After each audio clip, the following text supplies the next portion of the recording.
What would you do if the ocean tore open beneath your feet and the sky above turned blood red? 1 second you were falling asleep, blankets tucked, phone buzzing beside you, a half-finished soda on your desk. The next, everything was water. Cold, crushing. Your lungs spasmed as you coughed up a breath you hadn't meant to lose, flailing in salt and darkness. A scream echoed not yours, and then light blinded you. When your vision cleared, you were soaked and shivering, lying on the slick metal deck of a massive warship. Cannons roared. Men in blue coats shouted orders. The deck pitched hard to the left as an earth-shaking impact rocked the hull. Your fingers clawed for anything stable, grabbing the edge of a crate as it slid past. You heard someone yell, "Brace for Whitebeard's next strike." The name doesn't register right away. Then it does. No way, that's not real. That's not possible. But then you see it. Across the battlefield of chaos, through the mist of sea spray and smoke, looms the Moby Dick. And in front of it, towering like a mountain of muscle and scars, is Edward Newgate himself, Whitebeard, raising his Bacento to the sky. The air cracks. The world shudders. A horizontal fissure splits open the sea. You fall backward as the wave from his quake smashes your ship. Screams. Wood and men fly. You scramble for cover, but the deck beneath you disappears, the world spinning. Then everything goes black. The salty breeze confirms it. You're in the world of One Piece. A journey of dreams, danger, and destiny awaits as Marineford ignites around you, and fate pulls you into its deadliest war. If you're ready to set sail on this adventure, drop an anchor in the comments and hit that subscribe button. Every nakama counts on this journey. What would be your first move in this world? Share below. Take a deep breath, feel the ocean calling, and let's dive into your story. The Grand Line awaits. You regain consciousness in a heap of debris. Splintered wood presses against your back. Blood trickles down your temple. Your ears ring. Around you, men scream and clash. A sea of chaos churns on every side. Some wear marine coats. Others wear tattoos and snarling insignias. Your mind races. This is Marineford, the Summit War, the last stand for Port Gas D Ace. The moment the world shatters, and somehow you're in it. A hand grabs your collar. What the hell are you doing? Rookie, a Marine snarls, eyes wide with adrenaline. Get up, get your rifle. Admiral Sakazuki's orders are clear. No one gets through to the scaffold. He shoves a rifle into your hands and runs. You stare at the weapon. Your fingers are trembling. Another quake rips the world apart. From afar you hear Whitebeard bellow something, words lost in the crash of the sea. The ocean surges again. You stumble, clutching the rifle to your chest. You can't breathe. This isn't a dream. It's not some cosplay fantasy. It's real. The heat, the noise, the death. A cannonball whistles past. You flinch just as an enormous shadow falls across you. You look up. A man in red crashes down into the Marines beside you, sending them flying like rag dolls. His arm is magma. His glare burns like the sun. Akainu. You freeze, terrified. He doesn't see you, just steps over your body as if you're nothing. You don't want to be here. You want out. You turn to run, and that's when it happens. A chunk of the wall behind you detonates in a burst of stone and smoke. From the dust steps a monstrous figure with a tattered coat and crescent mustache. Whitebeard walks through hell as if it's his own garden. Time slows. Your eyes lock with his. Even amid the carnage, he sees you.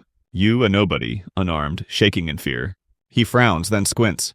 You don't know why, instinct, desperation, something else, but you take a step forward. Whitebeard grunts. Then, impossibly, he moves Bacento, swinging not at you but behind you. You turn. A marine blade raised had been right there. You didn't even notice. Whitebeard's weapon crashes down. The man is flung 100 meters into the sea. You're frozen. The Emperor looks down at you again. You're not one of them, he mutters. Your heart stops. No, you don't smell like justice. Before you can speak, someone yells from his crew. Oyaji. That's the brat that fell off the marine ship. Whitebeard tilts his head. Then he offers his hand. The battlefield is shaking. Fires crackle. The war rages on. But in this moment, all you can see is that enormous calloused hand, scarred from a lifetime of war, reaching down to you. You want to live, he asks. You nod. Then stand and follow me. Your legs barely function, but something inside you forces them to move.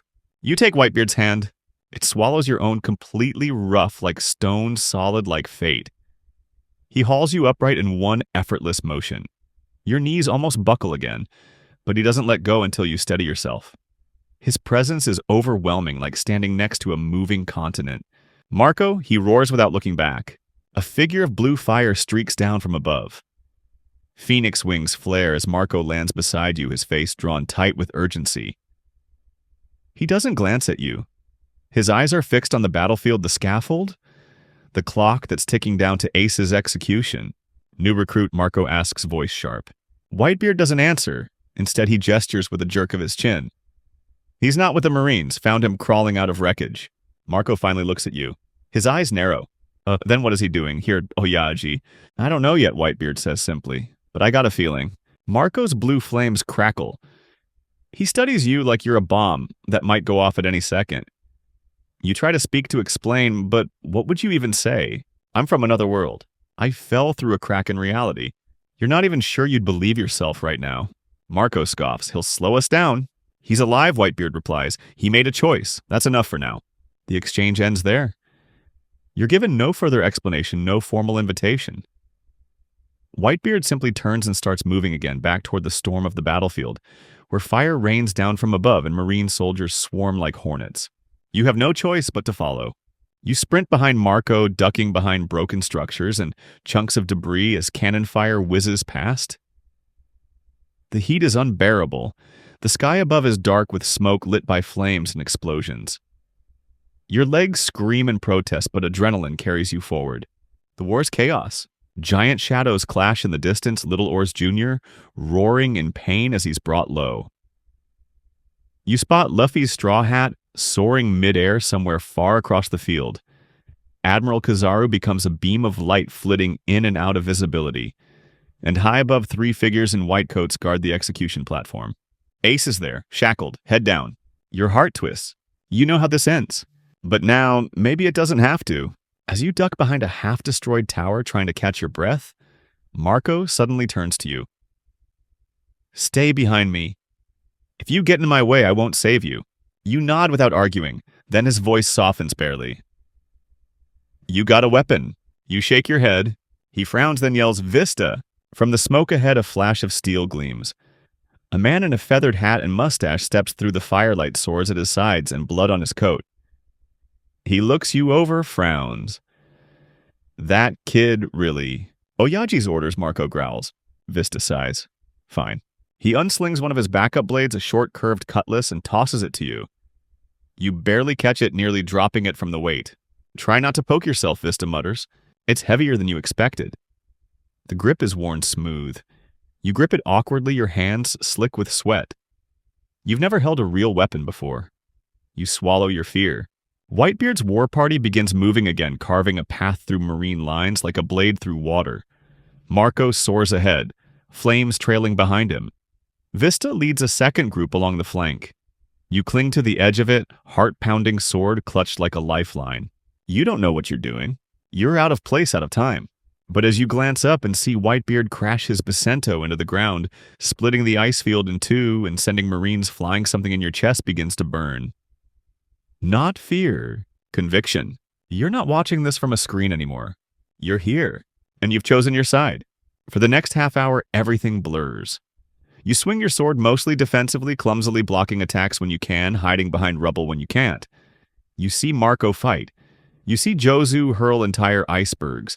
You see Akainu clash with Whitebeard in a terrifying eruption of fire and magma. And somewhere in the midst of it all, you feel it. A shift. You're not just surviving anymore. You're moving, reacting, fighting. You see a Marine charging Vista from the blind side. You scream out without thinking behind you and throw yourself in the way. Your blade meets his, and for a brief frozen second you hold. The clash jolts up your arms. Your legs buckle. But Vista finishes him with a flick of his wrist. He glances at you surprised. Not bad, kid. Your arms are shaking, your heart is pounding, but you grin. Not because you're strong, but because for the first time you're here and you're doing something that matters. A sound like a bell tolling cuts through the chaos. All heads turn toward the scaffold.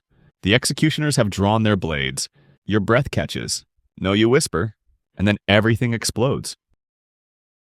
The explosion sends shockwaves through the plaza. Flames leap skyward. The force knocks you off your feet and throws rubble into the air like paper scraps. You land hard on your side sword clattering from your grip lungs, heaving in dust and smoke. When the ringing in your ears fades, you hear an unmistakable voice cutting through the chaos. Luff, Ace! You scramble up, blinking against the brightness. The scaffold still stands charred but intact, and there he is, Luffy, bloodied and wild-eyed, charging toward the execution platform with everything he has left. Garp stands frozen beside it, fists clenched, his internal warplane for all to see. Luffy roars. A surge of haki explodes from him, pure willpower knocking countless Marines unconscious in a single pulse. Your skin prickles. You feel the wave roll through your chest like thunder, leaving your heart pounding in its wake. Haki. So this is what it feels like up close. You grit your teeth, pushing yourself upright. A thought flickers across your mind, absurd but persistent. If I had that, could I help? But you don't. Not yet. You barely have a grip on your sword. Vista appears beside you, coughing from the smoke. That Straw Hat kid. He's a monster. He's Ace's brother, you manage to say. Vista nods. Then he's ours too. You follow his gaze as the war escalates again. Luffy is intercepted mid-charge. Smoker appears in a blur of white smoke. Sengoku leaps down from the platform. Marines swarm. Luffy's path to Ace is cut off again. You feel so damn helpless. Until the ground beneath your feet shifts. A quake but different. You spin. Whitebeard has stepped forward, eyes gleaming with something between rage and pride. He swings his Bacento, creating a shockwave that ripples across the battlefield. Ice splits. Ships tilt. Marines scatter like ants. But he's slower than before. Wounded. He grits his teeth. Blood runs from the side of his mouth. Oyaji, Marco cries. You watch the old man brace himself, shoulders, broad face, unflinching. And then for the briefest second he looks back. Right at you. Still standing, he asks. You nod, stunned. Then listen. You step closer, ignoring the battle around you. Marco hesitates but doesn't stop you. Whitebeard leans down just enough so you can hear. You want to survive this war, kid? You nod again, chest tight. Then cut your own place into the world. You don't understand what he means until now. Whitebeard points toward the far side of the battlefield. A group of pirates are trapped behind Marine lines. One of them is waving a torn Whitebeard flag, trying to reach the center where Luffy and Ace are fighting for their lives. But they're blocked. Outnumbered, cornered. Dozens will die if no one helps. You look back to Whitebeard. He nods once. You understand. Your sword, your legs, your will. It's not about Ace. Not right now. It's about those pirates. Your crew, your nakama, if only for this moment. You move. You sprint, ducking and dodging between collapsed towers and burning wreckage. Bullets zip past your head. You feel the heat of a Marine's sword slash the air behind you. You slide under a fallen mast and leap over a shattered cannon. Your chest burns. Your vision narrows. You reach them. One pirate turns shocked. Who? Don't stop, you yell. Push through. I'll clear the path. A Marine charges. You parry his blade on instinct barely. The shock numbs your arm. But you twist, stumble, and drive your shoulder into his chest, knocking him down. Another follows. You spin and swing wildly, lucky strike. His sword goes flying. You scream raw and wild. Move. And they do. Together you crash through the barricade. Two pirates fall shot in the leg, slashed across the chest, but most make it through. You drag one of them with your free arm, his blood soaking your shirt. When you finally collapse behind a broken wall, the pirate beside you gasps. You're not one of us, are you? No, you whisper, but I'm here now. He stares at you, something close to awe in his face. Then he grins. You're one of Whitebeard's sons now. The words hit harder than the sword did. You blink breathless. Whitebeard's son. You look back toward him, still fighting, still holding the line alone. Every blow he takes is brutal, but he stands. Always. A part of you wants to run to him to help. But something inside you says you're not ready. Not yet. You tighten your grip on your sword. You'll earn that title. One step at a time. The air reeks of smoke and blood. Your muscles tremble from overuse, but you can't stop moving. You've found a corner of this war that's become yours, a battlefield within the battlefield. One where your choices matter. The wounded pirate you dragged back breathes shallowly beside you. His name you learned quickly is Mazu. His right arm hangs limp, his shirt soaked with blood. You ripped some cloth to bind it, your hands shaking breath shallow every second, straining your nerves.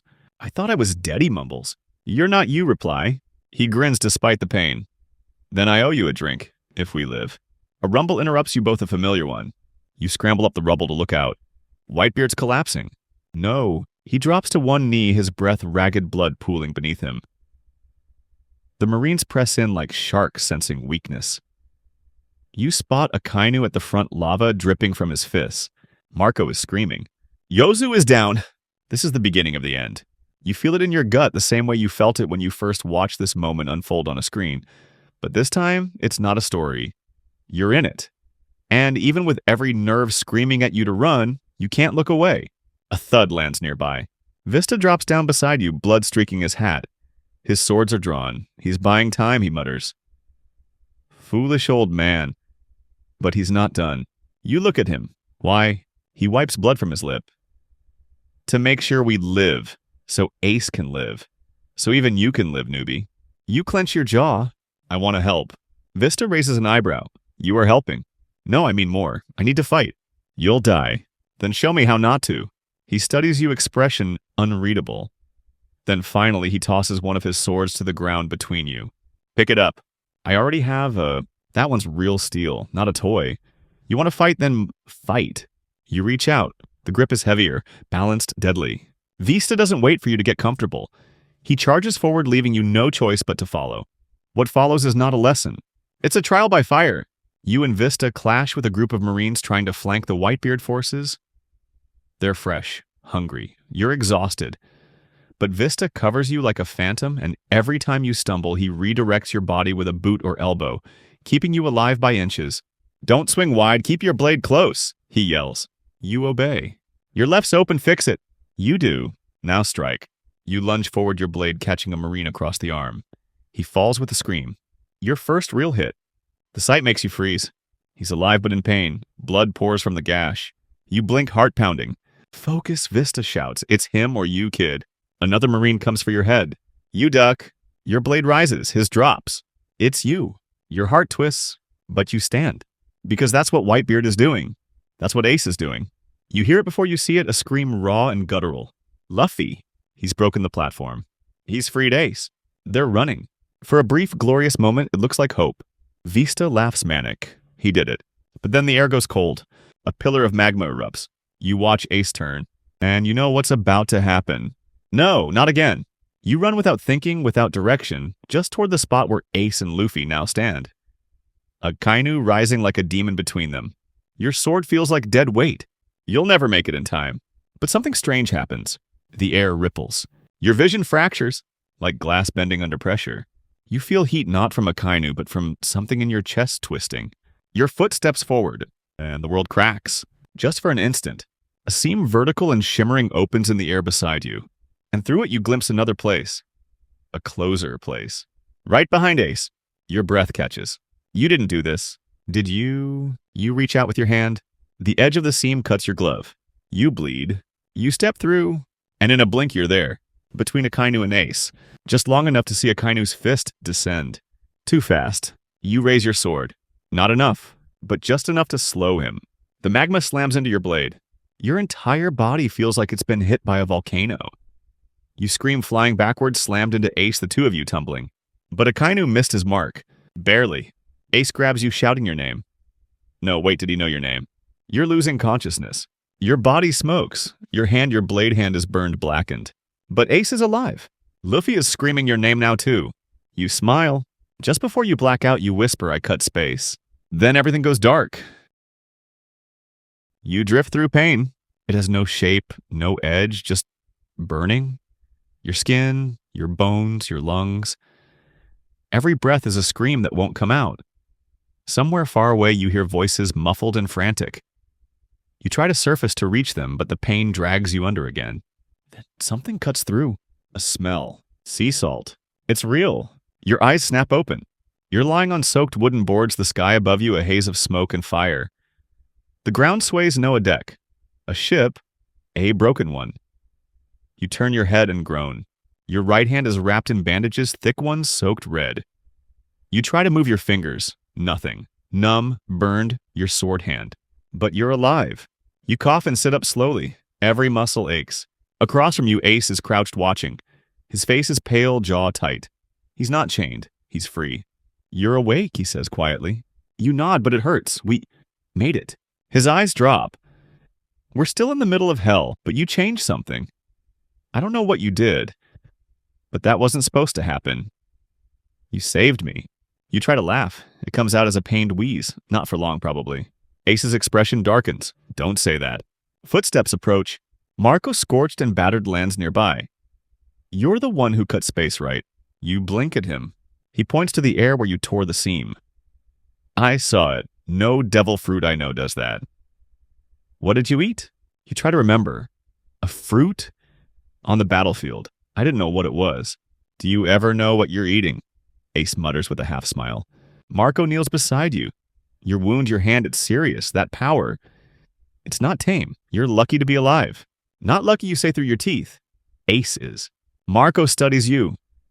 You didn't know it would work, did you? Nope. He chuckles bitterly. You're insane. Welcome to the family. You sag against the splintered railing, your breath coming in short bursts. Every fiber of your body feels frayed. But then you feel it again inside you, that sensation. The rift. It's faint now, flickering like a heartbeat, but it's there. The seam you tore didn't just happen. It was yours. You ate a devil fruit, a powerful one. You close your eyes, reaching inward. There's no instruction manual, but instinct guides you. You imagine the space in front of you slicing open like paper. Your hand trembles. A thin, shimmering line appears in the air, then collapses. You gasp, lightheaded. Marco places a hand on your shoulder. Don't push it. That fruit, you'll kill yourself trying to force it. You nod. He's right. Ace speaks again. We've got to move. Sengoku's coming down himself. If we wait here, we die. I can fight, you say automatically. Marco laughs. With one hand, I'll use my teeth if I have to. He grins. Whitebeard would have liked you. At the name, silence falls. You look around. Where is he? Ace's mouth hardens. He looks away. You know the answer. But the confirmation still crushes your chest. He's still fighting, Marco finally says, even with half his chest blown open, even after being stabbed. He won't fall until everyone is safe. He won't stop, Ace says hoarsely, no matter how much blood he loses. You feel rage, grief, awe twisting inside you like a storm. Then Ace touches your shoulder. You've done enough. You should escape. You shake your head. I didn't come this far to run. He studies you quiet. Then you save my life. You look at him, the weight of that statement hitting hard. I owe you, Ace says. So if we live, I'll follow you, just once. Wherever you want to go. You blink. Me. You put yourself between me and death. I trust that. You don't know what to say. A scream cuts through the moment, far off. Vista runs towards you across the wrecked deck. We're evacuating now. Behind him, the Moby Dick burns. Massive cracks in the seafloor widen. The entire battlefield trembles. Whitebeard's quakes have torn Marineford to pieces. Where's Oyaji? Marco demands. Vista's face hardens, holding off Akainu, alone. No one moves. Then you stand. You shouldn't. Your body screams against it. But you can do. You look at Marco. Get Ace out. He blinks. What are you doing? Cutting my place into the world. He stares. Then smiles. Don't die. You give a pained grin. No promises. You run. The deck shifts. Fire rains from above. You slide through broken wood, leap fallen beams, dodge collapsing cannon towers.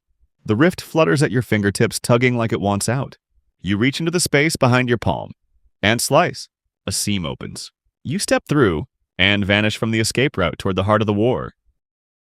The seam rips sideways and you're thrown into air mid-fall. Below you, the battlefield yawns like a broken world. Craters of smoldering earth? Sundered ships. Towering waves from Whitebeard's quakes crashing against the stone platform. You twist mid-air, your muscles slow to react, your burned hand limp at your side. Then you see him, Whitebeard, still standing. His body is a ruin. Half of his mustache is scorched away. A magma fist-sized hole smolders in his torso. Dozens of spears and swords have been buried into his flesh, but none in his back. Never in his back. And before him, Akainu, smirking, whole, radiating heat that boils the very sea foam at his feet. You fall between them. The moment slows. Whitebeard turns surprised. You again? You land hard on your knees beside him, coughing blood. Akainu snarls. Ch! the brat who plays with cracks. You force yourself up swaying. He's not fighting alone. Whitebeard chuckles. It sounds like a landslide. Thought you were smarter than that. I'm just too stupid to run you wheeze. Your fingers tremble as you raise your sword with your good hand. The grip feels like fire, but you stand beside him anyway, your feet digging into fractured stone. Akainu advances. Whitebeard moves first. His Basento cleaves the air and the force of it creates another quake. Akainu dodges, but not entirely. He grunts as the air itself crushes against his ribs. You move next, cutting low to draw Akainu's attention. His counterattack is too fast. Magma roars past your shoulder, narrowly missing your face. The heat alone singes your hair. You dive to the side and reach. Reach not outward, but inward. To the seam. This time you don't just slice space. You pulled it open. A vertical crack flares in the air between Akainu's arm and Whitebeard's chest, distorting the Admiral's punch as it passes through warped air. His magma blast veers off course, exploding into the ruins behind you. Trickster Akainu spits, eyes narrowing. You stagger, nearly blacking out. Blood leaks from your nose. Your vision splits, your legs wobble. But you grin. Even if it's for 1 second, you shifted the battlefield. Whitebeard nods once. You learned fast. Akainu bellows, charging. You'll die screaming, boy! But this time you don't freeze. You run at him. You slash not at Akainu, but at the air before him. A seam opens, just enough. He falters mid-step, disoriented. The battlefield stutters around him, two fractured versions of the same moment blinking in and out. Then Whitebeard strikes.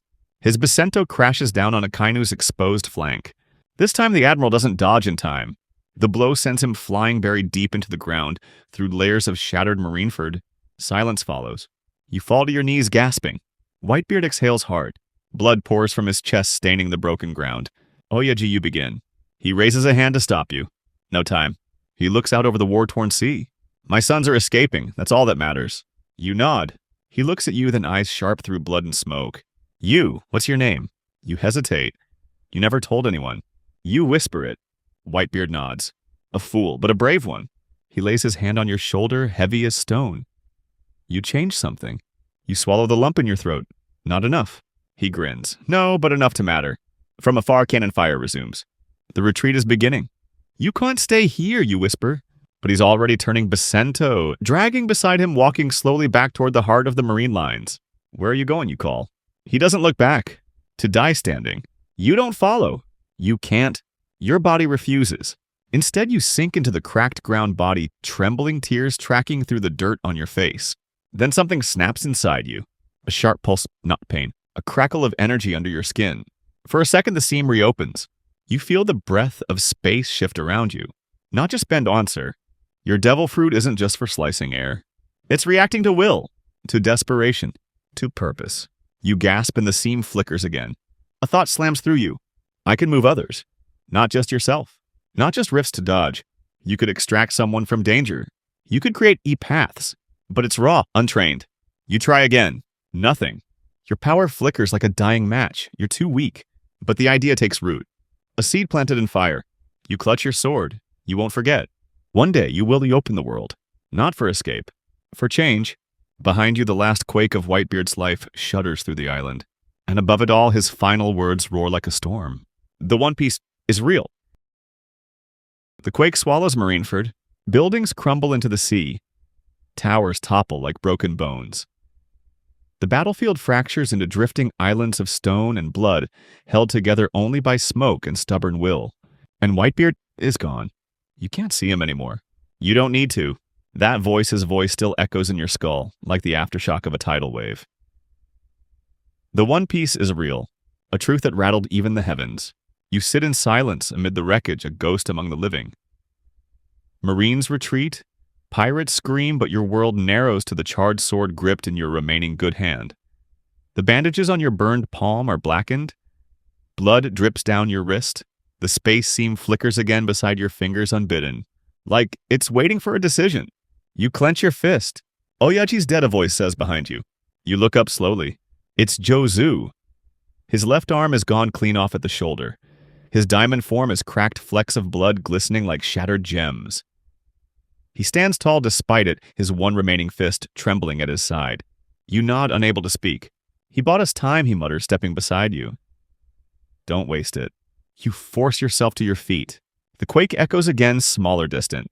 The final heartbeat of a legend. Josu points toward a crumbling cliff that leads down to the shattered harbor. Marco's pulling the remnants. If you can still walk, come with me. You start to follow, but something stops you. A low wheezing groan from a nearby pile of rubble. You spin. There under a half-collapsed tower, a Marine lies trapped. Blood pools beneath his back. His rank insignia is broken. One eye is swollen shut. He looks no older than you. A boy with a broken saber and terrified eyes. You approach unsure why. He flinches. Just make it quick. You stare down at him. You don't even raise your sword. You see yourself, back on that deck, shaking, afraid. You kneel beside him. What's your name, you ask? He stares shocked. Seiji? You nod. I'm not killing you, Seiji. His breath hitches. You're Whitebeards? I'm someone who didn't belong here, but I'm still standing. You wedge your shoulder under the rubble and push. The stone groans. Your burned hand screams in protest, but you don't stop. Seiji gasps as the weight lifts off his ribs. You pull him free with your good arm and drag him out into the open. Josu watches, expression unreadable. You lower Seiji against a broken beam and whisper, "Stay down. Stay quiet. No one will look for you in this mess." He grabs your sleeve. Why? You stare at him. Because the world's already lost enough today. You turn and walk away. Josu joins you as you make your way toward the cliffs. That was stupid. Maybe you say, but I was him once. He says nothing, just nods. The path to the harbor is chaos. Marco flies overhead, flames bright even in the ash-darkened sky. Pirates scream orders. Jinbei carries Luffy on his back, barely conscious. Ace stumbles behind them, leaning on one of the Whitebeard remnants. Somehow he's still breathing. You limp your way toward them, ignoring the pain. The seams pulse faintly around your fingertips. Your devil fruit is like a wound that never closes. It's calling to you again, but not violently this time. Just a nudge. Almost like it's waiting for direction. Marco lands beside you. I thought you were dead. Not yet, you mutter. He tosses you a rag soaked in seawater. You wipe your face, half the ash coming away in a streak of red and black. We're pulling everyone we can to a backup ship, he says. Moby Dick's done. You nod. I saw what you did up there. Marco continues, voice low. You gave Oyaji one more chance to swing. That matters. You swallow the lump rising in your throat. Come on, let's get the hell out of here. The cliffs crumble beneath your feet as you descend toward the harbor, toward escape. You can feel it, that strange space around you, shifting again, a subtle waiting. You pause. Marco turns back. What is it? You close your eyes, then raise your fingers, and slice. A seam opens, not a door this time, but a window. For just a second, you see the path below, Marines swarming, firing blindly, blocking the route. Then you shift the seam sideways, just a sliver, and you see a gap. A way through. You grin. Shortcut. Marco blinks. You can do that now. You nod, sweat pouring down your face. Once. He laughs. Then make it count. You drag your blade through the air. The path opens. And together you vanish into the light. The light envelops you like a deep breath. It's not blinding, it's soft like moonlight passing through fog. You feel yourself stretch and fold, weightless and heavy at the same time. For a moment your senses scatter. You hear the crash of waves, the crackle of fire, Marco's voice echoing behind you. Then impact. You land hard on whetstone, coughing as the sea spray hits your face. The harbor? You did it. You opened space not just to dodge or flee, but to guide it. You opened a passage and you controlled it. The moment floods you with elation, until pain follows like a breaking wave. Your legs give out and you hit the ground, clutching your ribs. Blood seeps through your clothes. You're nearing your limit. Kid. Marco skids to a stop beside you, grabbing your shoulder. You all right? You nod, weakly, eyes barely open. Made it. He looks ahead. So do you. What you see is the last gauntlet of Marineford. Retreating pirates pile onto damaged ships, yelling to one another over the roar of the collapsing harbor. Icebergs crack in the sea. Smoker darts like a wraith between them, hunting stragglers. And at the far end, near the escape ship, Garp. Still, watching. Holding the line. Marco growls. We don't have time for another fight. You cough, then we don't fight. He turns to you. What do you mean? You point. Luffy. Jinbei. Ace. They're not far, trying to reach the ship. But the Marines are closing in fast. And Garp hasn't moved. He's not attacking, but neither is he letting anyone pass. A living blockade. You push yourself up on one knee, trembling. I can do it again. Marco shakes his head. No, you're done. I'm not, you whisper. One more cut. That's all I need. He stares at you. Then, seeing the resolve in your eyes, nods slowly. You focus. You feel the space ahead. The seams pulse around your fingers, glowing faintly, humming with tension. The battlefield blurs. You see everything Luffy dragging Ace Jinbei, barely keeping up Marines about to close in. Your power surges. You slice. A horizontal seam opens, shimmering like heat on pavement. Beyond it, the dock, clear, no Marines, just water. Your muscles tear from the strain, but the passage holds. You scream through the cut now. Jinbei hears you first. His eyes widen and he veers toward you without hesitation, dragging Luffy and Ace with him. Pirates around them follow shocked. One after another, they dive through the shimmering gate. As they pass through, the Marines hesitate. Garp flinches. He watches the line of pirates vanish into thin air, unable to move, unable to stop it. You're buying seconds, but seconds are everything. Marco turns to you. Close it. You try. The seam flickers. You clench your jaw, reach with your will, and slice backward, zipping the tear shut like a wound, sealing itself. The portal vanishes with a shimmer. You collapse. The last thing you see is Ace looking back at you through the smoke. He nods once, then disappears behind the deck rail of the escape ship. You smile faintly. Then darkness takes you. You awaken to the sound of gulls. Bright light burns your eyes. You're lying on rough cloth beneath a makeshift canopy on the deck of a strange ship. Your body is bound in more bandages than skin. You can't move your right hand. You feel like you've aged 20 years. Someone steps into view. Jinbei. He kneels beside you, nodding gravely. You came back. You try to speak, but your throat is dry. He offers you water. You drink, gasping. Where are we, you croak? Safe, Jinbei replies. For now, this ship is neutral. Whitebeard's survivors are regrouping. You bought us enough time. You close your eyes, relief washing over you like a tide. He continues, you should know. Ace is alive, because of you. The lump in your throat returns sharper than before. And Luffy, you ask. He's recovering, exhausted. He asked about you. He thought you died. You smile. Not yet. Jinbei leans back, gazing at the sky. You were thrown into this world without warning. You had no allies, no strength. But you fought. He looks at you again, respect gleaming in his eyes. You're more pirate than many who've flown flags for decades. You whisper, I'm not a pirate. He smiles faintly. You will be, or something else, but the sea will remember you. Your eyes flutter closed again, the gentle creaking of the ship lulling you into a strange, floating calm. In the darkness, your power stirs again, faint rifts drifting through your dreams, waiting for your command. Not as a weapon, as a key. The sea rocks you gently, but sleep evades you. Every time your eyes close, you see flashes Whitebeard's final blow. The warped gleam of your space-slicing seams, Akainu's fist burning toward you. Ace's face twisted with shock as you saved his life.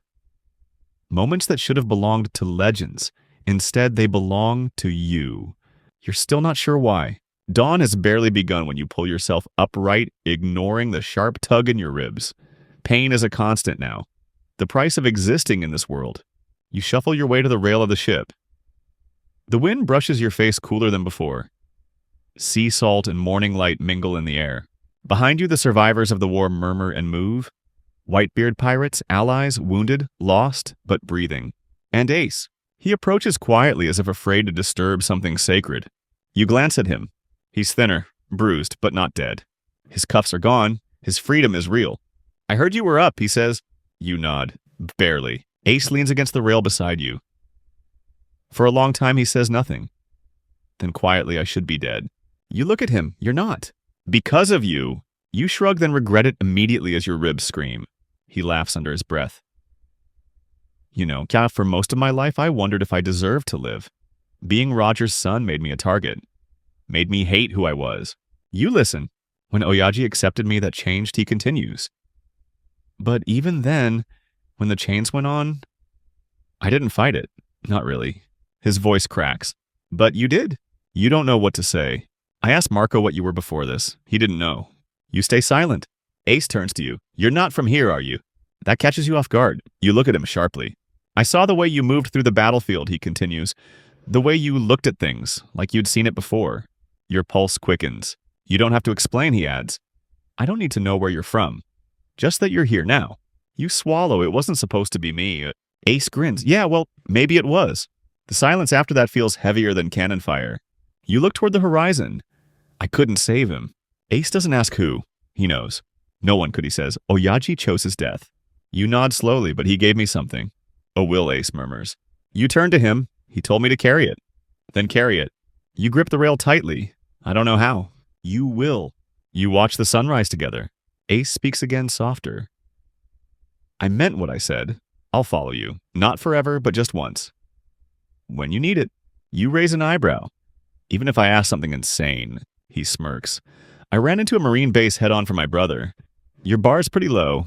You both laugh. It's real raw wounded, but human. Then a shadow falls over you.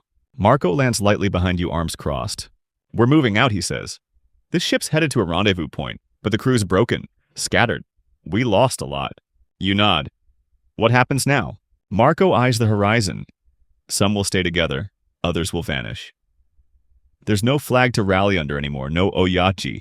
His voice breaks on the last word, but he recovers quickly. You're part of this, like it or not, he adds, so you've got a choice. Ace looks at you curious. Marco continues, you can stay with us, or you can go your own way. You don't answer right away. Your hand brushes the hilt of the sword at your side, and somewhere inside you the seams shimmer still raw, still full of potential. I don't know where I belong yet, you say honestly. Marco nods, that's fair. But I have a promise to keep. He raises an eyebrow. To who? You glance up. To him. For a long moment, Marco just stares at you. Then he smiles small and tired. Then go find your place. Ace grins. Not before I owe you that drink. Marco rolls his eyes. You're both idiots. You smirk, only sometimes. You don't know what comes next. You don't even know what island you're headed to. But you know one thing. You're not lost anymore. You're moving. You're not a straw hat. Not a Whitebeard pirate, not a Marine. You're something else, and your story's just beginning. Salt spray stings your face as the ship cuts through the morning sea. You stand near the bow, wrapped in a heavy cloak someone tossed over you during the night. The sword hangs at your side, the hilt still crusted with dried blood. Your burned hand is useless, wrapped tightly in bandages, but the other, it still grips steel, still remembers how to swing. Behind you, the remnants of Whitebeard's crew move like ghosts. Some stare ahead, some pray. A few sit silently, arms around each other, mourning what can never be replaced. No flag flies on this ship. Whitebeard is dead. The world knows. And something else, the thing you helped shape, is still rippling through history. Word has already spread. You've heard the whispers even here from the mouths of injured pirates resting below deck. The one who cut space. Did you see what they did? They pulled a ship through air. He saved Ace, that kid he shifted the war. You didn't ask for the title, didn't want it, but you earned it. And titles in this world carry weight. Jozu sits near the ship's mast, sharpening a new blade with one hand, using his knee to steady the steel. You approach quietly. He speaks without looking. You're not healed. Neither are you. He chuckles, touche. You both look to the horizon. I don't know what comes next, you admit. Jozu shrugs. No one ever does. Whitebeard never told us what to do if he fell. Maybe he thought we'd follow Marco. Maybe he thought we'd scatter, but he knew one thing. You glance at him. His will doesn't die just 'cause he does, Jozu says. You nod. He looks at you finally. You got any plans, kid? You hesitate. Then you reach into your coat. You pull out a folded slip of paper. The eternal pose Whitebeard handed you slipped into your palm the moment he looked you in the eyes and said, "Carry his will." You show it to Jozu. He studies the inscription, the name etched in careful weather-worn script. Hananoshima, the Flower Island. One of Whitebeard's protected territories. You remember hearing about it in passing, a small place.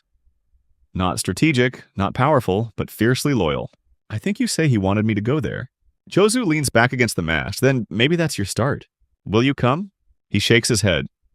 No, my path's somewhere else. Gotta find what's left of the division. Help rebuild. You nod in understanding. He tosses you a small pouch. You catch it awkwardly. Barely, he says. Not much, but enough for a quiet landing. Thanks. He smirks. Just don't get yourself killed before you figure out what the hell you are. You grin. Footsteps approach. Ace. He's carrying a small bottle mostly full. Drink now, he says. That way when we get there, we can pretend it's not our first. You uncork it and take a cautious sip. It burns on the way down, but warms your chest in a way that makes the sea feel a little less wide. You pass it back. You sure about this? He nods. You saved my life. I follow you to the next island. For real. He shrugs for a little while. I still owe Luffy. But for now, yeah, for real. The breeze catches your hair. The horizon glows gold with the rising sun. And in your mind you hear Whitebeard's voice low, rumbling like a quake echoing in your chest. The world is about to change. You close your eyes and whisper, then let it begin. The ship turns east, toward Flower Island, toward whatever comes next, toward your first real step into becoming not a survivor of this world, but a part of it. Flower Island is nothing like Marineford.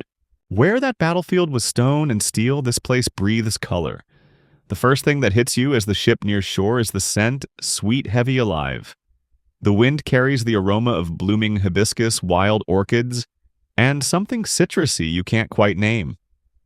Vines creep down from cliffside jungles. Pale birds soar over layered waterfalls. The sun glints off dew-soaked leaves the size of sails. You stand at the bow a little stunned. After days of ruin and fire, the island feels like a lie. Like something too peaceful to exist in the same world where giants fall and admirals burn people alive. Ace whistles low behind you. This place looks untouched. Marco descends from the mast where he's been scouting. It is. The Marines never cared much for Hina no Shima. Nothing valuable here, just pride. You tighten your grip on the eternal pose. This was Whitebeard's final gift to you. His quiet command. Not a battlefield, not a fortress, a sanctuary. Maybe he knew that after all the blood and screams, you'd need something alive. Marco clasps your shoulder as the ship eases into a concealed cove. This is your stop. You turn. You're not staying. He shakes his head. I've got work to do. Too many scattered suns. Too many broken promises. But this place... He gestures at the island. It's yours now. Make it mean something. Ace steps beside you, gear slung over his shoulder. I'm going with him. Marco raises an eyebrow. You sure? Ace smiles a little tired. I made a promise. Marco studies you both, then nods. Then I'll see you when the seas bring us together again. You reach out.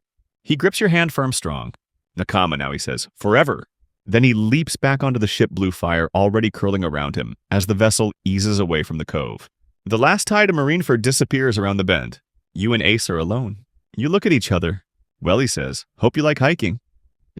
The jungle trail is overgrown but not wild. Someone has been maintaining it. Ace moves with easy confidence, his eyes scanning the underbrush. You limp more than walk your wounds, still far from healed, but you push through. The island hums with life, buzzing insects, chirping birds, the distant crash of waterfalls. You pass makeshift wooden signs nailed to trees. Whitebeard's mark, his crescent crest carved carefully into the grain. Eventually you crest a hill and see it. A village. Small, nestled into a mountain ledge, its rooftops built with slanted stone and flowering vines. Windmills turn slowly in the breeze. Smoke rises from a few chimneys. And in the center, flying from a short wooden mast, is Whitebeard's flag. The people are waiting. Old men, children. A few armed scouts at the edge of the clearing. A woman steps forward, tall, broad-shouldered, wearing a long green scarf and a blade at her hip. Her face is unreadable. Name, she asks. You steady your breath. I don't think you'll know it. Ace adds he's from Oyaji. The woman's gaze sharpens. He sent me here, you say, before Marineford ended. She pauses, then gestures you forward. Come. You follow her down the stone steps. Villagers whisper as you pass. You hear fragments. He came through fire, the space cutter Whitebeard's message. You're led into the village hall, a circular wooden chamber adorned with painted maps and hanging charms. There the woman hands you a sealed letter. The wax bears Whitebeard's crest. Your hands tremble as you open it. If you're reading this, it begins, then I'm gone. You sit down hard. The letter goes on. This place protected my crew once, but now it needs something else, someone else. Someone who understands both fear and courage. I chose you not because you were strong, but because you didn't run. Build something here. Make it yours. Protect it. And one day when the sea calls again, answer it. Signed with that bold, slanted scrawl. Me, Edward Newgate. You fold the letter slowly. I'm staying, you say. The woman nods. Then Hana no Shima is yours. Ace chuckles. Looks like you've got your own territory now. Oyaji would have been proud. You look out the open door where children are playing in the dirt where the flag still flies. You survived Marineford. Now begins something harder. You have to live. The next few days pass in a strange stillness like the hush after a storm that nearly tore the world in two. You wake each morning to the chirping of birds and the rustling of leaves. There are no sirens, no war cries, no thunderous quake fists or magma fists, just wine brushing through the vines and the low hum of life returning to rhythm. The people of Hana no Shima accept your presence faster than you expect. Not with celebration, but with quiet nods and cautious hope. They know what you carry. The old man's will. Whitebeard's protection wasn't just muscle and threat, it was promise. He gave his word that this island would remain untouched by the world's chaos. And now, somehow, you're the inheritor of that promise. A swordsman with space-ripping scars and a bounty that hasn't even been printed yet. You're still healing. Your burned hand remains mostly useless bound in herbal salves. The village healer refreshes every morning. You learn to eat with your left hand, swing a practice blade with your elbow stiff, and walk without limping after the 4th day. Ace trains with you. You'd expected him to vanish like smoke the moment you stepped onto solid ground, chasing the horizon or his brother's shadow. But he stays. He fights gently at first, respecting your injuries, but as your strength returns, so does his edge. The two of you clash with wooden swords beneath the canopy, sweat pouring, lungs burning. Stop leading with your wound, he grunts one morning, catching your arm mid-swing. You keep favoring it like it's still gone. You glare. That's because it is. Ace pushes your blade aside, then make it yours again. He taps your bandaged hand. You sliced open space with this. You saved lives with this. You don't get to treat it like it's broken forever. You stare at your wrapped fingers. They twitch barely, but the sensation is real. That night, you sit on the cliffs overlooking the village. The stars above the Grand Line are like nothing back home, larger, brighter, as if daring you to follow them. You whisper into the wind. How do I live up to him? There's no answer. But the waves crash against the rocks with a steady rhythm. Unchanging, enduring. Just like the will you carry. One morning, Ace returns from the jungle with a long, cloth-wrapped bundle. What's this, you ask? A gift, he says, grinning. From someone Oyaji trusted. You unwrap it carefully. Inside lies a sword. But not just any sword. The hilt is wrapped in black leather crossguard, shaped like a blooming flower, the blade itself. A brilliant steel etched with faint curling lines, as if reality warped slightly wherever it passed. When you touch it, the seam ripples faintly in the air. Your devil fruit reacts instantly. This was forged in Wano, Ace says. Took some serious calling in of favors to get it delivered here. It's alive, you whisper, tracing the steel. Ace nods. The metal is special. Absorbs spiritual energy. Not quite a cursed blade, but it'll push you if you're weak. You lift it slowly with your left hand, then hesitantly shift it to your right. It hurts, but your fingers curl. Just enough. The seam opens in the air. Thin, controlled. You smile. This, you whisper, feels like mine. The sword hums faintly in agreement. You spend the next week with it learning its balance. Training again with Ace. You push your devil fruit with slow, deliberate cuts, slicing small gaps in space to retrieve apples from shelves, flicking pebbles through rifts to ricochet at absurd angles. You begin to play with your ability, but you also discover its limits. 1 seam a day, 2 if you're lucky. If you open too wide, the recoil knocks you unconscious. If you try to cut something, living someone moving your mind, floods with static and your blade bends in your grip. You're not ready yet, but you're no longer flailing in the dark, and your hand, it heals. Enough. On the 14th night, you sit by the village fire. Ace beside you, the sky ablaze with stars. He's quiet, too quiet. What is it, you ask? He stares into the flames. Luffy's moving again. Jinbei sent word. He's headed back into the world. You nod. He's got his own journey, Ace says. His own war. Silence settles between you. Then Ace says, I'm leaving in the morning. You knew this was coming. You'd felt it building in his steps and the way his eyes kept drifting eastward. Still, it hits like a clean blade to the ribs. I don't want to go, he adds quickly, but I have to. I know. He smiles. You gave me time to breathe, to think. I needed that. You reach for something, anything but only find the truth. I wouldn't be here without you, you say. He grins, then we're even. He stands brushing off ash. But I'll be back. That promise still stands. You rise to your feet. Where will you go? Where the sea pulls me. He hesitates, then adds, and if the world ever puts a bounty on your head, you raise an eyebrow. I'll be first in line to punch the idiot who tries to collect it. You laugh. The two of you clasp forearms. No blood ritual, no vows. Just that grip, that look. Brotherhood forged in fire. He leaves the next morning. You don't cry. You forge another seam instead, just a small one, and whisper into it, keep him safe. The days after Ace leaves feel quieter, but not empty. You wake early now, instinct guiding you before the sun rises. Sword drills, seam control-focused meditation in the mist-covered gardens at the edge of the village. You've discovered something important about your devil fruit, the shinsen. No mai. The space slice fruit.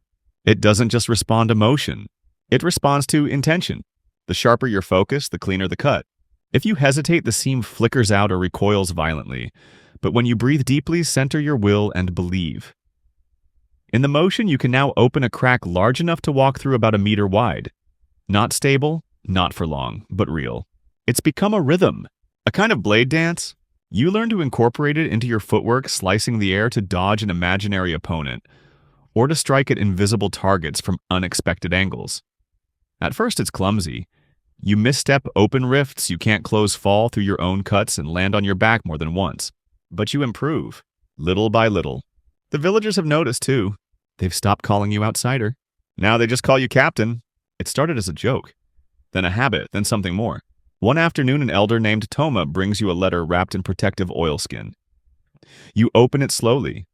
Inside is a rough charcoal drawing of the village, its defenses, terrain, and vital supply routes. At the bottom, scrawled in a practiced hand, this is yours now. Keep it safe. Machado Marco. There's more. A crude bounty poster not yet public. Your face. A blacked-out name field. No epithet, no number. Unofficial, Toma explains, intercepted by someone on the island's trade route. You study the image. You don't look heroic or deadly. You look tired. You hand the poster back and say nothing. That night, you carve a seam and slip through it to the old observation ridge near the waterfall. You like it up here. The stars feel closer. The ocean below reflects the sky like a second world waiting beneath the surface. You breathe in, out, and slice. A small seam opens in the air before you.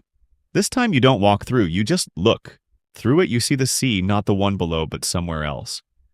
The open Grand Line. Black waves, a storm. And a ship your ship, maybe. A dream more than a vision. The seam quivers. You close it gently. The future feels nearer than ever. 2 days later, the island's silence breaks. A pirate ship, not flying a known flag. It drops anchor just outside the cove, ignoring the warning drums. Toma's scouts report at least a dozen armed men and a captain, with a long spear and a bounty that has been printed Kota the Spear, 62 million. Former Whitebeard ally turned scavenger. He's not here for trade. He's here because he heard the rumor that Whitebeard left behind something worth claiming. You walk down to the beach alone. Your hand still wrapped a sword slung across your back coat, flapping in the breeze. Kota meets you there, tall and lean eyes gleaming with mockery. Well, he drawls, planting his spear in the sand. The little rift cutter shows himself. You don't answer. I thought you'd be older, he adds. Bigger. But here you are, Whitebeard's last heir guarding a worthless patch of dirt. The wind shifts. The villagers are watching from the cliffs. You feel their fear, their trust. You step forward. Kota smirks. You gonna tell me to leave? No. That surprises him. No. You draw your sword slowly. You're not leaving. Then you slice. The seam explodes in the sand between you, dust and wind, ripping outward in a shockwave. Kota stumbles back as the cut warps space in a blink, distorting his footing. His men shout, grabbing weapons. You move. You appear behind him, using the seam to slip through. Your blade is at his throat before he turns. He freezes. I'm not Whitebeard, you say quietly, but I protect this place. Kota grits his teeth. You bluffing? You raise your sword and cut the air beside his face. It doesn't touch him, but it warps space enough to draw blood. A single line down his cheek. He pales. Take your crew, you say, and vanish. He hesitates, then snarls, whistles sharp, and his men retreat without a fight. Their ship vanishes over the horizon by sundown. You don't celebrate. You walk back to the village, slowly, blade dragging behind you. You protected something. For the first time, truly. Not because you were told. Because you chose to. That night, the villagers hold a quiet feast. They don't call you captain anymore. They call you Kone Kage Kenyan the Shadow Blade. You sit by the fire with the sword across your lap, watching the flames, the flickering seam in the dark. It doesn't frighten you now. It answers you. The beginning is over. Now the legend begins. Morning arrives on Hana no Shima in golden sheets of light. You watch it unfold from your usual place perched high on the waterfall ridge legs, dangling over the cliff sword propped across your lap. The tide is low today, revealing jagged reef teeth that stretch from the cove like old bones. The island is safe again, for now. Koda is gone, his cowardice spread by frightened whispers across the nearby sea lanes. No doubt other scavengers will hear about the rift cutter. Maybe they'll stay away. Maybe they won't. You sip the bitter jungle tea brewed by Toma's apprentice, then wince as a familiar sting creeps into your right hand. Not pain, exactly something stranger. A tight pulse as if your devil fruit were waking up early and stretching inside your bones. You flex your fingers. The seam opens, small, controlled, but odd. It doesn't shimmer, it twitches. It's reacting to something. You stand slowly and extend the blade. You slice the air not for travel, but to look. The seam opens vertically. But instead of random space or a view of the beach or village, you see a jungle clearing you've never stepped foot in. There's blood in the leaves, scorched bark, voices. Then you hear it. They said the boy is here. Cut open the damn sky if you have to. A chill crawls up your spine. Another voice, familiar, slick, cruel. Teach wants him alive. You slam the seam shut. Not a memory, not a vision. A tear in reality that revealed a place nearby. They're on your island. You rush back down the slope through thick ferns and bramble trails. Your body still aches, but your movement has grown sharp-trained. You reach the village edge and find Toma waiting already alert. You saw it too, he says, as if he expected you. You nod. Blackbeard's crew? A scouting party at least. He swears softly. I knew something was off. The birds flew inland yesterday. Not natural. How many, you ask? No more than a dozen. But these aren't Koda's amateurs. These are killers. You clench your fists. Blackbeard doesn't just want your fruit. He wants you. You were there at Marineford. You helped tilt the tide. You carry the fruit he'd drool over a spatial tool that could rival his darkness if trained. You also carry Whitebeard's last directive, which makes you a symbol. And Blackbeard loves to destroy symbols. I'll go, you say, alone. Toma starts to argue, but then sees your face. And nods. He doesn't offer you men. Doesn't offer a blade. He offers trust. You disappear into the jungle alone. You stalk the intruders like prey. The seam helps. You cut slits in air to peer through silently warping perspective to see around trees over hills between roots. You glimpse them one by one, bruisers with nasty weapons speaking in low tones. One carries an odd den mushi. Another wears a marine coat over pirate tattoos. But one stands out. The leader of this group. Tall, thin, with a crooked grin and narrow eyes, hair slicked back with oil and a curved dagger at his side. You recognize him. Silver's Wren, former bounty hunter, now Blackbeard's errand boy, known for catching devil fruit users alive by severing their limbs with precision knives and taming them. He's smiling. You drop your blade into a ready position, crouched in the branches of a massive tree above their clearing. This time you don't wait for them to find you. You open a seam and fall through it. You reappear mid-lunge sword slicing upward through the center of the clearing. A ripple of spatial distortion sends the pirate stumbling. Wren reacts faster than most. His dagger flies toward your chest. You twist, catch the glint of metal, slice the air before it hits. The dagger disappears into the seam. One pirate screams as it emerges somewhere else, straight into his thigh. Chaos. You land in the dirt, roll to your feet, and cut again. A seam opens like a mouth beneath another pirate's step. He drops through it with a yelp, falling out of the jungle above into a branch with a bone-snapping crack. You are moving too fast. They're disoriented. And for once, you feel in control. But Wren laughs. Nice trick, he says, circling. But parlor cuts don't win wars. He rushes you with a second dagger hockey shimmering faintly along the blade. You parry, barely. His hockey scrapes against your sword real steel. The impact jolts your burned hand. He sees it. Ah, he smirks, still healing. You grit your teeth, lurch back, and slice a defensive seam. But he studied you. He darts through your own distortion, uses it against you, and slashes. Pain. Your arm opens along the shoulder. You roar and spin, sword-slicing low. Wren leaps straight into the next seam you already opened behind him. His smug smile vanishes. He disappears. You close the seam mid-fall. The jungle stills. The remaining men run terrified. You collapse to one knee, bleeding, gasping. But you won. Not with strength. With foresight. You pick up Wren's dagger where it fell. Then speak aloud softly, tell Blackbeard I'm not prey. And when the wind picks up, it carries your words down the mountain like a warning. Blood drips from your shoulder, warm and steady. You press your palm to the wound and grit your teeth. The jungle is quiet now, except for the distant cries of birds startled by the fight. No footsteps follow, no survivors challenge you. You stagger to your feet, ignoring the throb in your ribs. Every nerve feels frayed. Your power flickers at your fingertips, faint and jittery, like it's just as winded as you are. You did it. You won. But it doesn't feel like a victory. You walk the trail back down toward the village, slow and uneven blade dragging behind you through the dirt. A rustling behind you makes you freeze until Toma emerges from the brush, eyes wide. You're bleeding. No kidding, you mutter. He steps forward and offers his shoulder. You take it without pride. You're learning that in this world, leaning on someone doesn't make you weak. It means you're still willing to stand. As you limp back through the village gate, heads turn. Children stop playing. A silence spreads. Then someone whispers, "He came back." Another voice. "It was Blackbeard's men, wasn't it?" You nod once. Then the healer is beside you, muttering, pulling you toward the medical hut. Bandages, herbs, hot cloth routine now. You sit in a daze as your shoulders stitched, jaw-locked, muscles clenched. But your mind is elsewhere. Ren. He knew how to counter your seams. That wasn't luck. That was planning. Blackbeard isn't just hunting you. He's studying you. Which means more will come. Stronger. Smarter. You look at your sword propped against the wall. You've only scratched the surface of what your fruit can do. You're dancing on the edge of a power that could collapse in on itself or explode outward into something terrifying. You need help, but not from a healer. From a teacher. The next morning you leave the village. Toma gives you a map hand-drawn showing a path deep into the jungle interior. No one lives there now, he says, but once long ago someone did. Whitebeard's crew used to speak of a swordsman who lived apart from the rest. A man who could sense motion before it happened. A warrior who saw the intention behind every strike. His name was forgotten, but they called him the man with the silver mask.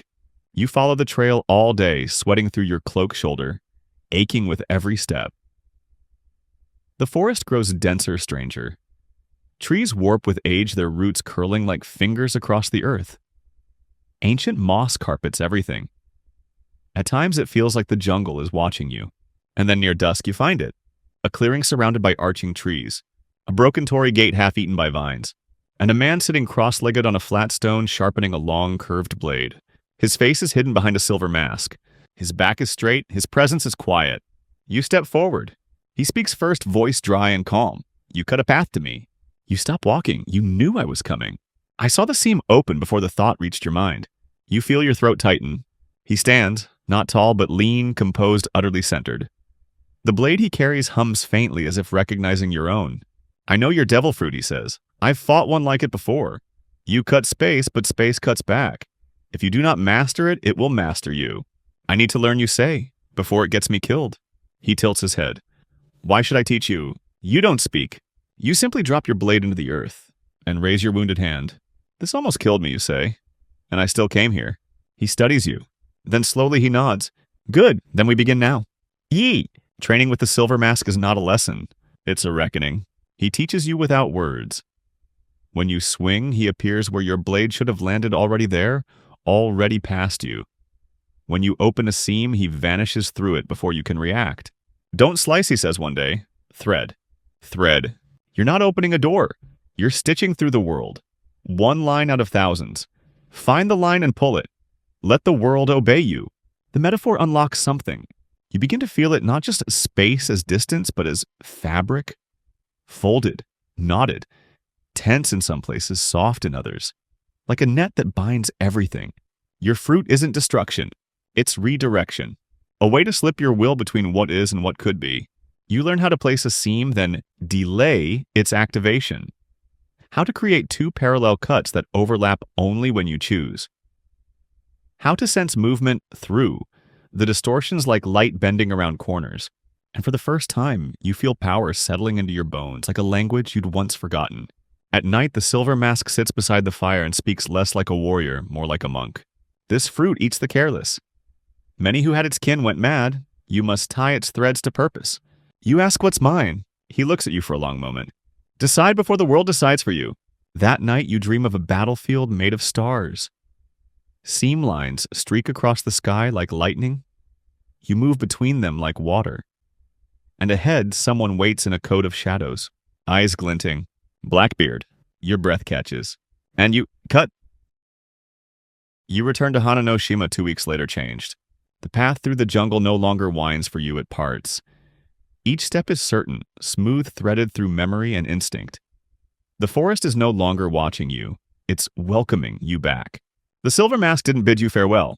He only handed you a new scabbard for your sword, one he carved himself from darkwood, and said, "When your will is ready to lead, the sea will follow." You didn't understand at the time, but the moment you pass beneath the village's outer arch, you do. People flood to meet you not in panic or urgency, but with purpose. Toma is first. His usual calm is shadowed with tension. They came this morning. Your eyes narrow, Blackbeard. No, something else. Something worse. He leads you to the small dock. Anchored nearby, sleek and black, is a marine ship, small, unmarked, built for speed. But the uniformed officer standing on the shore is unmistakable. Bastos vice-admiral. Tall, broad-chested hair swept back into a graying wave. He wears black gloves and a calm expression that radiates threat like quiet thunder. His coat bears a mark not common to most admirals, an Ouroboros-shaped symbol looped with chains. You recognize it. The Sordo Division. Covert. Ruthless. Rogue even by marine standards. He steps forward as you approach. You're later than I expected. You glance at Toma. Then back to the Vice Admiral. You've been watching me. We've been tracking? He says simply. Ever since Marineford. You slipped off the map, but your fruit didn't. He extends a hand. Vice Admiral Ryosuke, Sword Division, you're not under arrest. Yet you reply. A flicker of amusement tugs at his mouth. Correct. Not if you listen. You don't take his hand. Talk. He clasps his fingers behind his back. We intercepted a Den Mushi transmission out of Karai Bari Island. Blackbeard's network. Your name was mentioned. Your fruit. Your village. Your jaw tightens.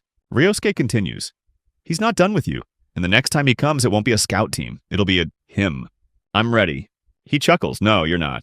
You stiffen, hand falling to your hilt, but he doesn't move to draw.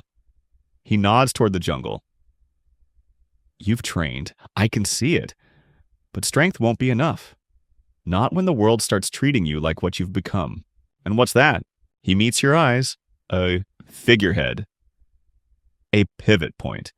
You're carrying a piece of Whitebeard's legacy whether you want to or not. And Blackbeard. He wants to bury it. You feel the wind shift. Not cold, just clear. What do you want from me, you ask? Ryosuke tilts his head. I want to offer you time. You frown. Time. You're not ready for war. You need time to train, to build your circle, your crew, your reason to exist in this sea. So, I propose a trade. You wait. I give you a year. No bounty, no pursuit, no marine interference. You blink. What's the catch? He smirks. In 1 year, if Blackbeard hasn't made a move, we will. And you want me on your side. I want you present. Choose your side when it matters, but don't vanish again. It's an offer. A rare one. A gift from a world that rarely grants grace. You look past him to the ocean. And imagine what a year might bring. Power. Allies. Purpose. You turn back. You'll get your answer in a year. He nods satisfied. That's all I needed to hear. He steps back toward the dock. His marines wait in rigid silence. Take care of this place, Ryosuke says, mounting the ramp. It's going to need you. You don't reply, but you know he's right. The next week is spent reinforcing Hananoshima's defenses. You train the villagers, guide them in escape routes, build signal fires, and teach a few how to use Den Mushi to reach you instantly. You use your fruit now for infrastructure, not just combat. You carve small rift pockets into cliff sides to store emergency supplies. You bend a seam through 2 separate watchtowers to allow instant travel between them. Toma watches with awe, then starts mapping your range. You're not just a protector anymore. You're becoming a guardian. One night, as you sit overlooking the island, you carve a seam just to see how far your will can reach. It opens wide, stable.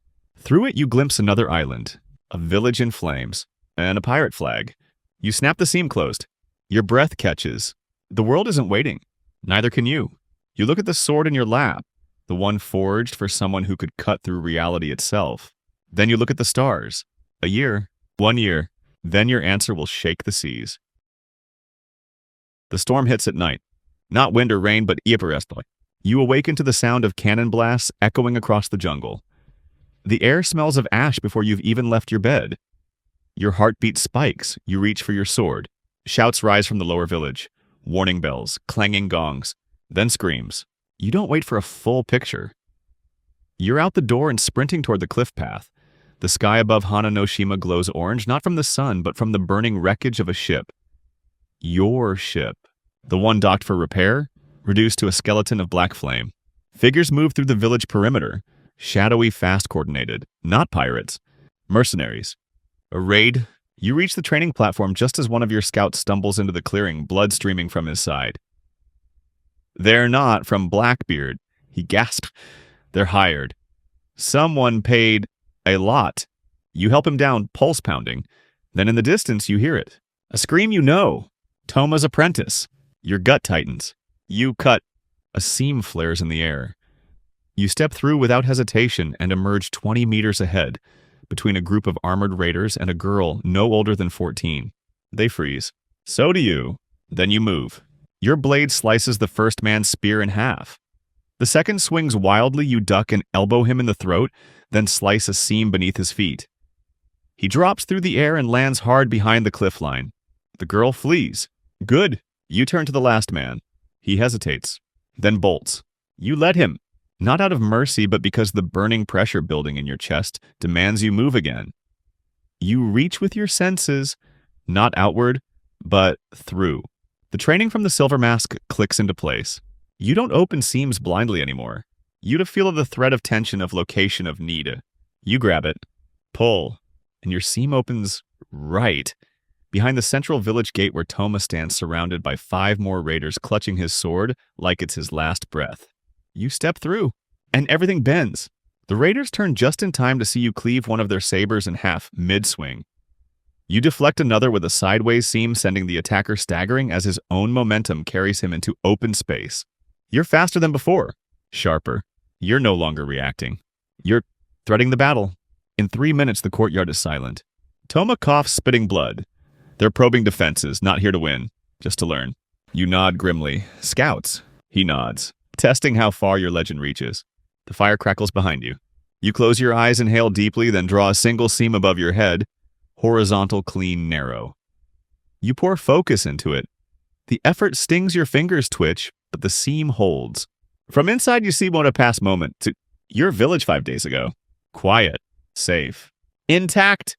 Your knees nearly buckle. Time. You cut through time, only for a glimpse, seconds no more. But it's a crack news in something you thought immutable. You close the seam before it consumes more of your stamina, but the implications rattle you. You stagger back, slumping against the wall. Toma watches in awe. What was that? You shake your head. Not again, not until I understand it.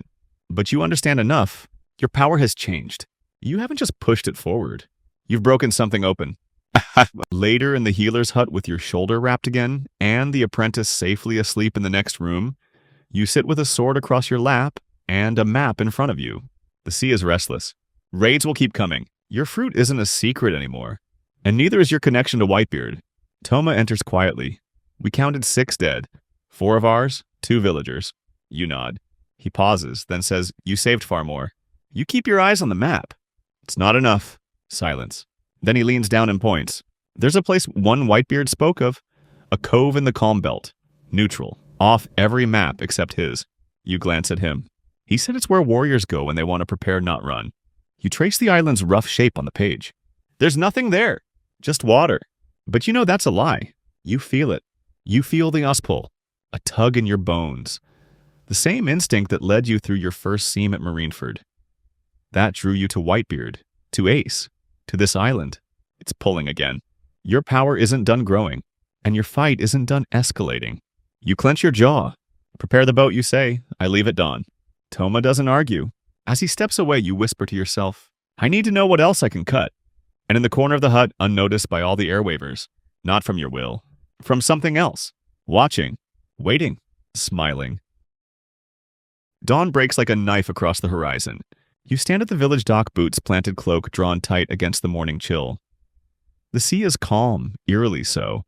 The wind barely brushes the sails of the small ship Toma prepared overnight. It's sleek quiet, built more for stealth than speed. Its hull bears no mark, no flag. That's how you want it. No identity, no target, just purpose. Toma approaches, handing you a rolled parchment sealed in wax. Navigation route. Take the northern current until it splits. Follow the silence. You nod. No storms. None. That's the unsettling part. You glance at the still water. The Calm Belt is infamous for its monster-infested waters and unpredictable death traps. But this route leads to something else. A place Whitebeard once hinted at in passing, a hidden cove where the ocean sleeps. Where time forgets to move. Where power once bloomed in secret. You board the ship and take the wheel. Just before you push off, Toma places a hand on your wrist. You'll come back. You look him in the eye. I have to. The villagers gather in quiet clusters along the shoreline. They don't cheer or wave. They watch. Like a crew sending off their captain into a storm they know can't be stopped. A silent promise held between gazes. You nod once, then untie the moorings and slip into the sea. Hours pass, then a day.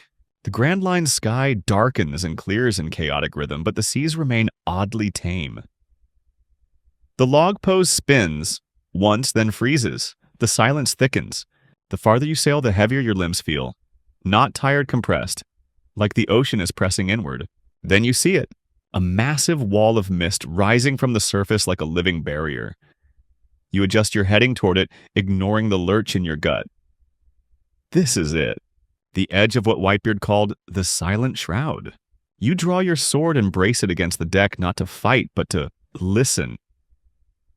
The air around it tingles. Your devil fruit hums. The seams at your fingertips pull outward, not violently, but with purpose. Like they want to open. You let one flicker to life, just enough to glance through the mist before you enter.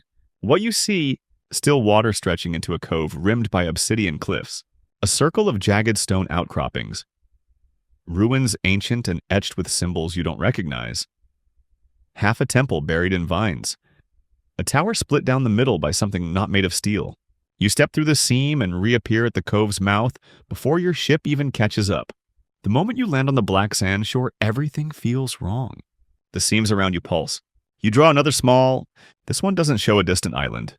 It shows yourself from a few seconds ago. Then it collapses. You step back shaken. This place isn't just hiding from the world. It bends it. You climb the ridge. Inside the ruins, you find what Whitebeard described only once. The Anchor Ring.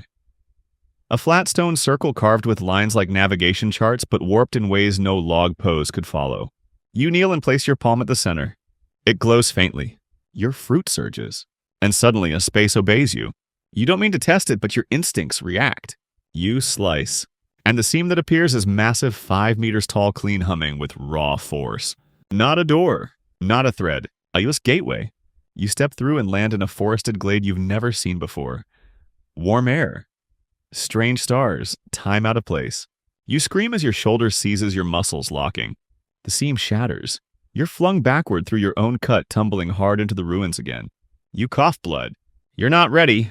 Not yet. But you almost were. And now you know what your fruit can become. This isn't teleportation. It's dimensional redirection. You can make spaces no one else can touch. Battlefields no one else can control.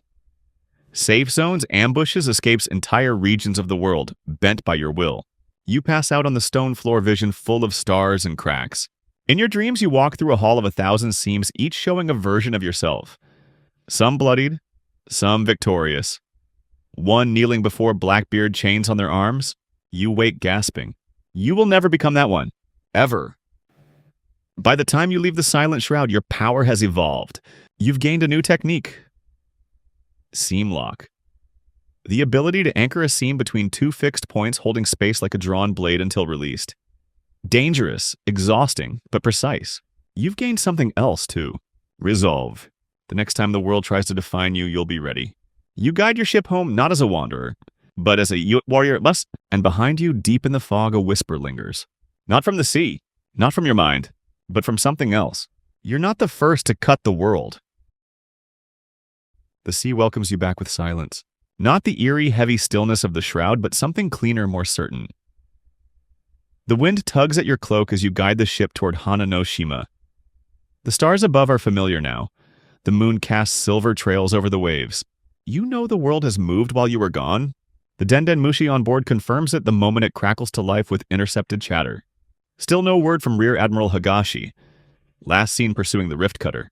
Intelligence says he vanished somewhere east of Jaya. Orders are to, you click it off, you can guess the rest. They thought you were on the run, but you weren't hiding. You were sharpening. You reach the island at sunrise. Villagers gather at the docks before your sail even breaks the trees. Toma is there, calm, composed as always, but his eyes flicker with something new as you disembark. You're different, he says. I'm ready, you reply. He nods once. You make no announcement. You walk through the village like before, past familiar homes, through the training yard, past the shrine that now holds a carved tablet in Whitebeard's name. But people feel it. Even before you speak, you know. That night around the fire pit, the villagers wait for a word. You stand slowly. I left to find something. You begin, voice quiet but unwavering. Not power, not revenge, not glory. I went to find a reason. A pause, the wind hushes. I've seen what this world becomes when people chase strength without purpose. I've seen what it takes to stand between monsters and the innocent. You draw your sword not to threaten but to present. This fruit, this sword, it's not mine alone. It belongs to what we protect. You sheath it gently, and the people nod. Not out of awe, out of trust. They call you captain again, but this time it's real. The next days move quickly. You assemble a small crew, no more than 7. Toma, of course. 2 of the scouts you trained. A marksman from a neighboring island who arrived after hearing rumors of your defense against Ren. A shipwright. A cook. And finally a quiet girl named Enri who wears a red sash and speaks to the sea as if it listens. You don't ask her why, you just nod. Together you restore your ship. The sea-inspired us named for your legacy for the scars you've carved in space and in fate. Your bounty has gone public now. 248 million, Blee. Rift Cutter. Wanted for spatial destabilization obstruction of world government operations aiding fugitives of the Summit War, and suspected ties to Whitebeard's remaining faction. You laugh when you read it. Ace would have cracked a tooth grinning. But it's not the number that gets your attention. It's the symbol behind it. The world has accepted you. As a threat. As a what force. Ryosuke's voice echoes in your mind. A year, no pursuit, then you choose. You check the date. 10 months remain. That night you test a new seam behind the cliffs. You've practiced this one a dozen times, always failing to hold it.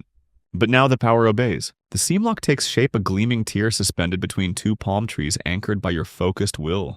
You pass a stone through it. It vanishes here, appears there. Stable, controlled. You close it with a flick of your hand. It's ready. Your fruit has matured. It no longer lashes out blindly, it waits for you. You begin marking potential escape routes across the island. Then you start marking them across the sea. Using eternal poses, triangulated drift patterns, and pure instinct, you begin building something only you can use. A network of cuts S. A roadmap that doesn't exist in space but in seams.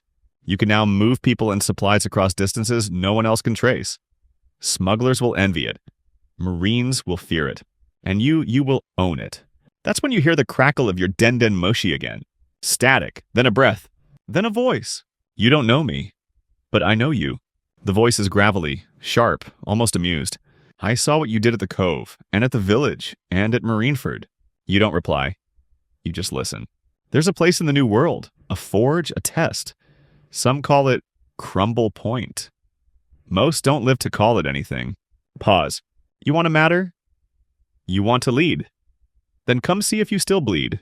The Mushi goes dead. You sit in silence, the wind tugging at your hair. Then you whisper, looks like we're setting sail. You walk back to your ship. Your crew is already gathering, as if they knew, because they do. The seam spire cuts across the waves like a whisper. No flag, no cannon fire, just the sound of sails breathing in the wind and the sea parting like it knows your name. Your crew moves with quiet precision. Toma stands near the helm scanning the horizon. Enri murmurs to the water as she charts currents faster than any log pose. The others check ropes, supplies, and weapons, not because they expect trouble, but because they respect it. You sail into the New World under no banner, but word of your presence sails ahead of you. Crumble Point, your destination, a graveyard of ships. A fractured island scattered across a chain of broken reefs and jagged stone platforms floating mid-air in defiance of gravity, one of the Grand Line's ancient anomalies. Lightning storms flicker endlessly overhead, trapped in swirling vortexes of atmosphere. Legends say the island itself was cut in half by an ancient warrior, or by a spatial devil fruit gone berserk. You don't believe in coincidence anymore. The moment you see it, its shattered silhouette rising from a cloud bank, you know this is not a test. It's a challenge, and you're ready. The Seam Spire drops anchor at the edge of the lightning field. Henry secures the ship, eyes closed, whispering softly. The sea around her calms slightly. You place your hand on her shoulder in thanks, then step down onto solid stone. The air tingles. Your seams respond immediately. Without command. Not dangerously, but with recognition. This island is alive with fractured space. Your element. You're not the only one who's come. You see the signs, burned footprints in stone broken blades, scorch marks along shattered cliffs. Others have tried. Some got close. None returned. You hike upward, every step careful, every breath slower. Your crew stays back. This trial is yours alone. At the peak atop a narrow spire, barely wide enough to stand on, you find a man. No name, no introduction. He wears no coat, no rank, no colors. Just calloused hands and an old nodachi across his back. His eyes are golden and blind. And still, he sees you. You cut space, he says. You nod. You think that makes you worthy? You say nothing. He draws his sword. You do the same. No waiting, no declarations. He moves and you feel it. Hack! Pure, refined, weightless. You slice open a seam to deflect, he predicts it. Strikes through the rift with such precision you barely twist aside. His blade hums as it brushes your ribs. Pain lances through you. You retaliate not by attacking, but by vanishing. Seam step. You reappear behind him, blade arcing only for his elbow to slam into your ribs before your cut lands. He's not faster. He's clearer. He doesn't fight space. He fights intention. Your mind races. You breathe. You stop relying on movement. And you start feeling the lines. He slashes straight down. You duck, raise your fingers, and weave. Oh, two seams. Not cut. Knotted. They bind his motion just long enough. You step through, your third seam blade held low, spinning out behind him. Your arms screaming, your knees shaking, and then your sword sings. Not in sound, in purpose. The cut is clean. His blade falls to the stone. Not shattered. Surrendered. He kneels and smiles. Now you're ready. You collapse beside him, panting. What was this, you ask? A proving ground, he replies. Built long ago for those who could shape the paths others walk. By who? He touches the stone. People like you. He fades like dust and wind. A memory more than a man. You sit there until the clouds part above. Until the seams around your fingers rest again. Until the world feels still.